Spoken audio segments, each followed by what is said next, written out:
Let's make sure I only say his name twice. Beetlejuice Beetlejuice.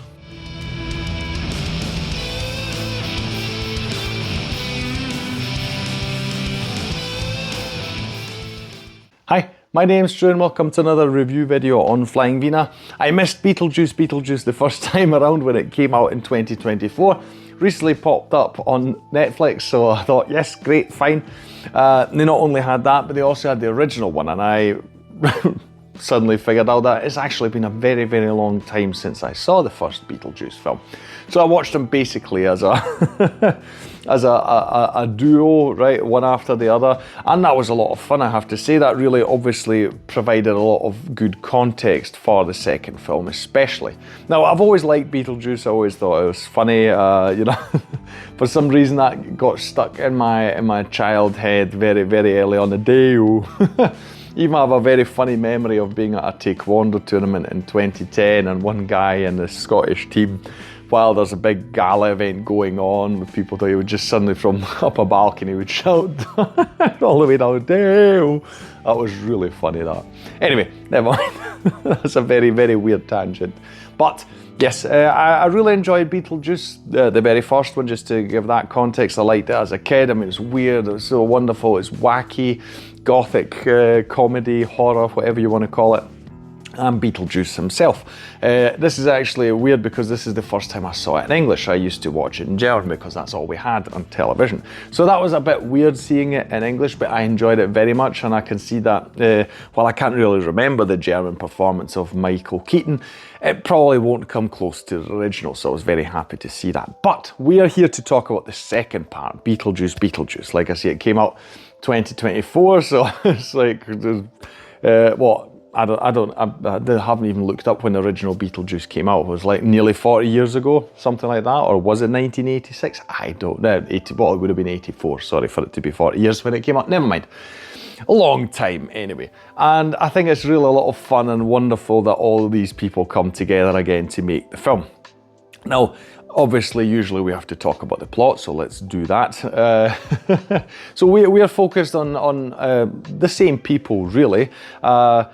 But we, fortunately, have not got a retread of the original film. At least that's my opinion. Some people might find that I don't, and it's really, really wonderful.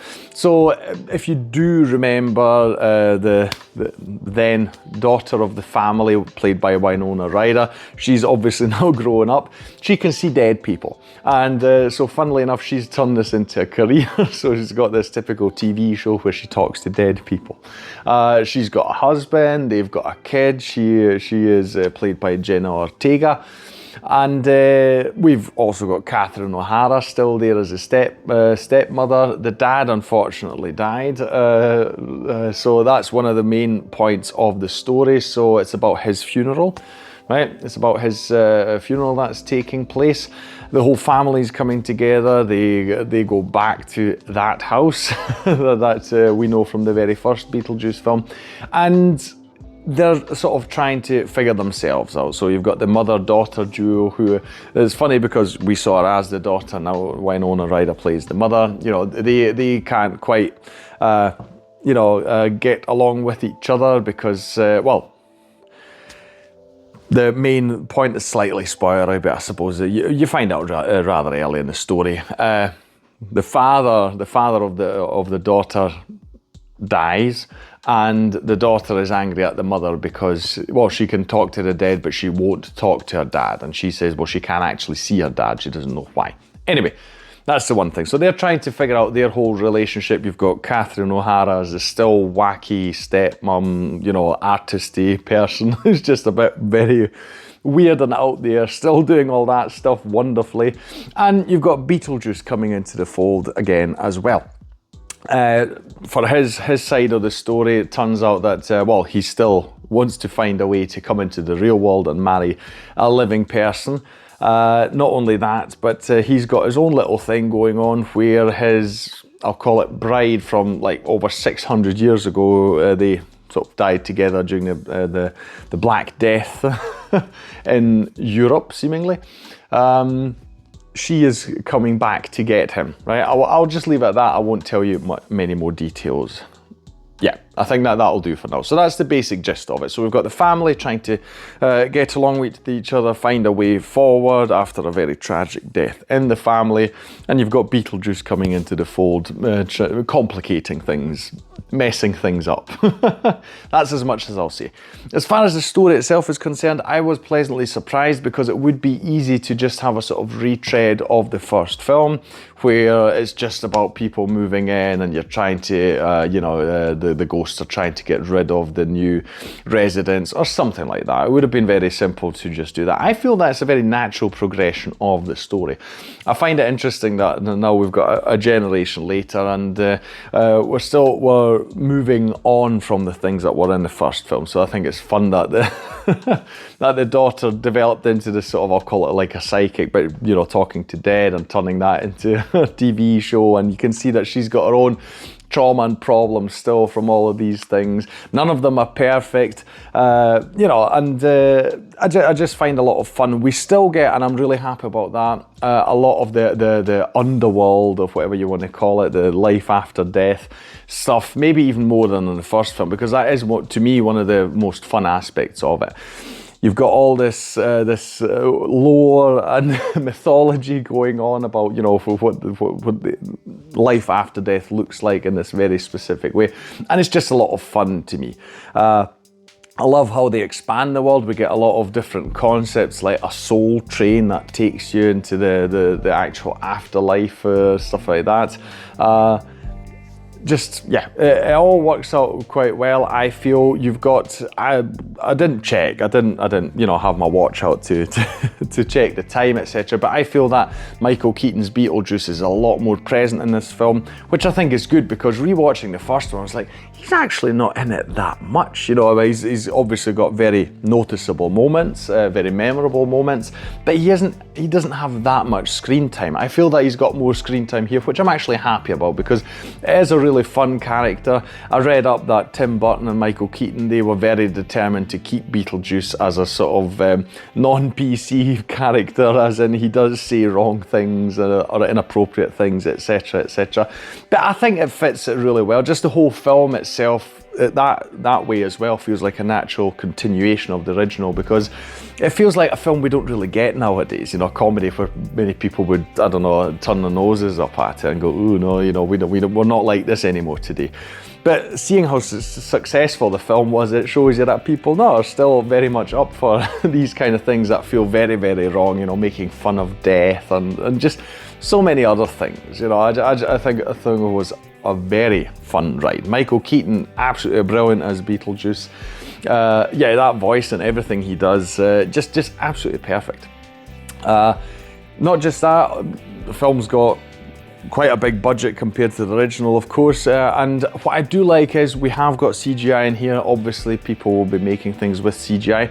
They still have a lot of practical stuff going on, and even when they use CGI, at least to me it looked like they're trying to emulate the look of practical effects, which it makes it fit really well with the first one. So even when they use CGI, the props and, I don't know, entities or whatever you want to call them, I think they fit really well with just the overall design we also had in the very first Beetlejuice film. So that is something I definitely applaud. I think they pulled that off really well. The story itself is fun. I like the journey, I like the twists. They add a lot to a lot of world building. So I think that is really good that they didn't just focus on that they expanded this side of it as well. Because there are just many different fun aspects. You can focus either on just the comedy or on the insanity of Beetlejuice or the weirdness of the life after death. Or the family dynamic. There's just many, many different things that you can latch onto here that I think overall give you a very fun package. It doesn't overstay its welcome. It's a rather, short film in that sense. I didn't even feel there's a lot of nostalgia stuff going on, really. Maybe just one or two moments, but they do really focus on delivering a part two. As in not just again, just a cheap money grasp or whatever, just trying to yeah, just make some money. They are actually really trying to continue the story, and I think it's really good. It's interesting how it ended, a bit open. We might get another one sometime, who knows? I mean, it was financially successful, so, you know, in that sense, maybe. I suppose they'll have to write a screenplay for it. I mean, it took quite long to get this one done, so who knows if that actually will happen. But I feel that if they do it and they stay true to this sort of work ethic they've got, where they make a really original story, try to make it genuine and fun and all these kind of things, I think, yeah, they would be on the right path again. So yes, if you watched the first Beetlejuice and haven't seen the second one, I'd say definitely do it. Like I say, I was pleasantly surprised. I enjoyed it in parts even more than the first one. Like I say, a lot more Beetlejuice stuff and the world of the dead, which I found really fascinating. The only thing that was a bit weird to me is that it looks a bit too polished.